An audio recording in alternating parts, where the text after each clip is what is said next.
Oke, bertemu kembali dengan saya di channel ini dalam seri belajar bahasa pemrograman. Sebelum kita memasuki bahasa pemrogramannya, maka kita akan banyak dulu berlatih dengan contoh-contoh algoritma. Nah, pada video kali ini saya akan menunjukkan contoh-contoh algoritma yang dituliskan dengan metode penulisan dengan bahasa dan metode penulisan dengan flowchart.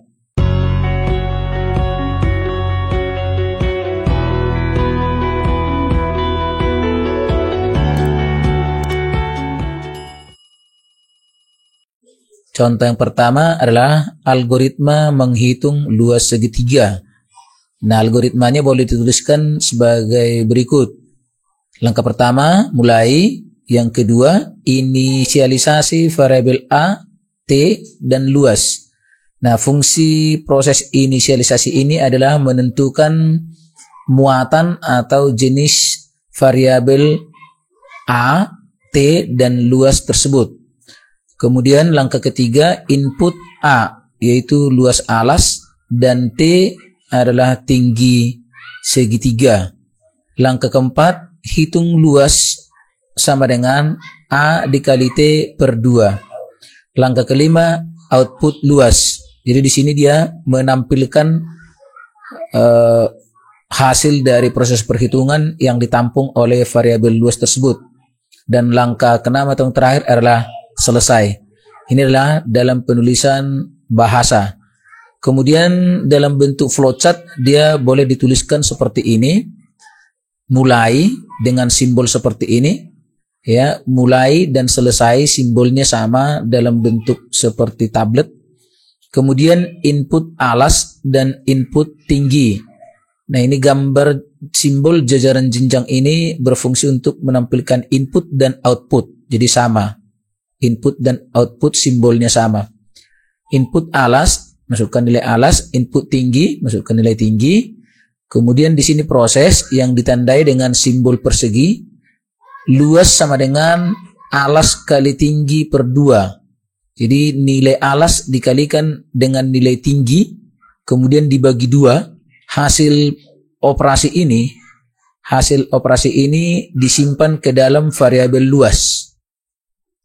Nah, kemudian tampilkan luas. Jadi ini menampilkan outputnya luas.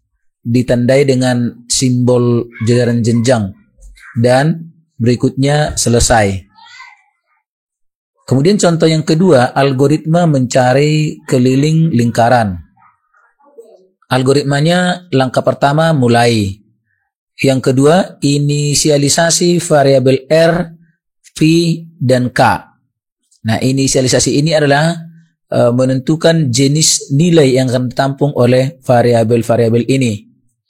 Langkah ketiga, input R yang merupakan jari-jari lingkaran. Nanti dimasukkan jari-jari lingkaran dan input tersebut ditampung dalam variabel R. Langkah keempat, tentukan P sama dengan 3,14. Jadi ini variabel P diisi dengan nilai 3,14 yang merupakan konstanta. Sini perbedaannya, R berupa variabel yang boleh berubah-ubah sesuai dengan input pemakai program nantinya. Tetapi kalau P di sini adalah konstanta yang sudah ditetapkan 3,14 konstanta. Kemudian K sama dengan 2 kali P kali R. Jadi 2 kalikan dengan nilai P kalikan dengan nilai R. Hasil operasi ini simpan ke dalam variabel K. Kemudian output K, tampilkan, ya, keluarannya adalah variabel K. Nilai yang disimpan oleh variabel K akan ditampilkan. Dan langkah terakhir adalah selesai. Berikutnya dalam bentuk flowchart. Hampir sama seperti contoh sebelumnya, mulai ditandai dengan simbol tablet seperti ini, ya. Kemudian P ini konstanta. Ini pemberian nilai konstanta. Nilai 3,14 disimpan ke dalam nilai P atau P diberi nilai 3,14. Nah, ini yang membedakan. Kalau untuk pemberian nilai konstanta dia dalam bentuk seperti ini. ya, dalam bentuk segi 6 seperti ini dia. Kemudian input R ya dalam bentuk simbol jajaran jenjang, lalu proses dalam bentuk persegi seperti ini simbolnya. K sama dengan 2 kali Pi kali R. 2 kali Pi kali R. Hasil operasi ini disimpan ke dalam variabel K. Nah, kemudian tampilkan K. Nah, di sini selalu kita ingat ini adalah simbol untuk input dan output. Jadi tampilkan K. Tampilkan nilai yang dikandung oleh variabel K tersebut, yaitu hasil operasi ini tadi. Kemudian selesai. Oke, berikutnya adalah algoritma menentukan bilangan ganjil atau bilangan genap. Nah, algoritmanya langkah pertama mulai. Langkah kedua, inisialisasi bilangan. Jadi bilangan di sini berfungsi sebagai variabel. Langkah ketiga, input bilangan. Masukkan nilai ke dalam bilangan, suatu bilangan bulat. Jadi suatu bilangan bebas tapi berupa bilangan bulat. Langkah keempat, bagi bilangan dengan angka 2. Jadi bilangan yang dimasukkan tadi dibagi dengan angka 2. Jika sisa pembagian sama dengan 0, maka output bilangan genap. Jika tidak, maka output bilangan ganjil. Nah, bilangan yang dibagi dengan angka 2 diambil sisa pembagiannya. Jika sisa baginya 0, sisa hasil pembagian dengan angka 2 0, maka bilangan tersebut adalah bilangan genap. Jika tidak, maka bilangan tersebut adalah bilangan ganjil. Kemudian selesai. Kemudian kalau kita perhatikan flowchartnya, ini sedikit berbeda dari beberapa contoh sebelumnya. Di sini seperti biasa, mulai, kemudian input, masukkan bilangan bulat dengan simbol jajaran jenjang. Lalu di sini bilangan bulat dibagi 2 dengan operasi sisa bagi. Ini proses ditandai dengan persegi.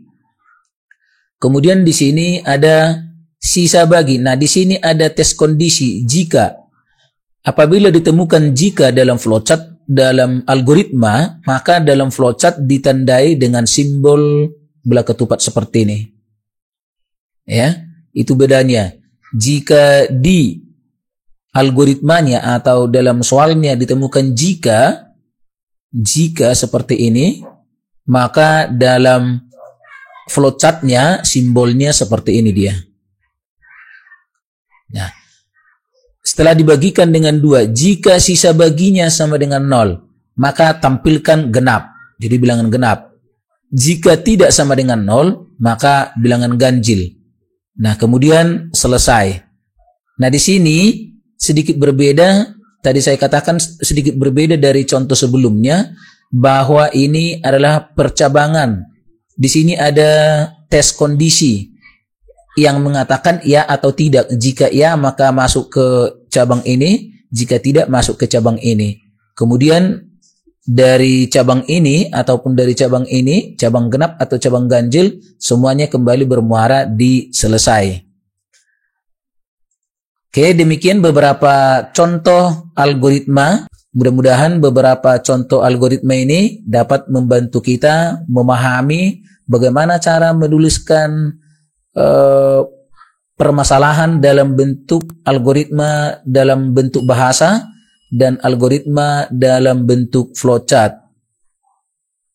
Dan algoritma ini merupakan dasar-dasar kita nanti menuliskan bahasa pemrograman. Dalam pelajaran-pelajaran selanjutnya, algoritma ini nanti akan kita tuangkan atau kita terjemahkan dalam salah satu bentuk bahasa pemrograman yang kita pilihkan. Demikian video kali ini, semoga bermanfaat. Sampai ketemu kembali dalam video-video berikutnya dalam seri belajar bahasa pemrograman. Terima kasih.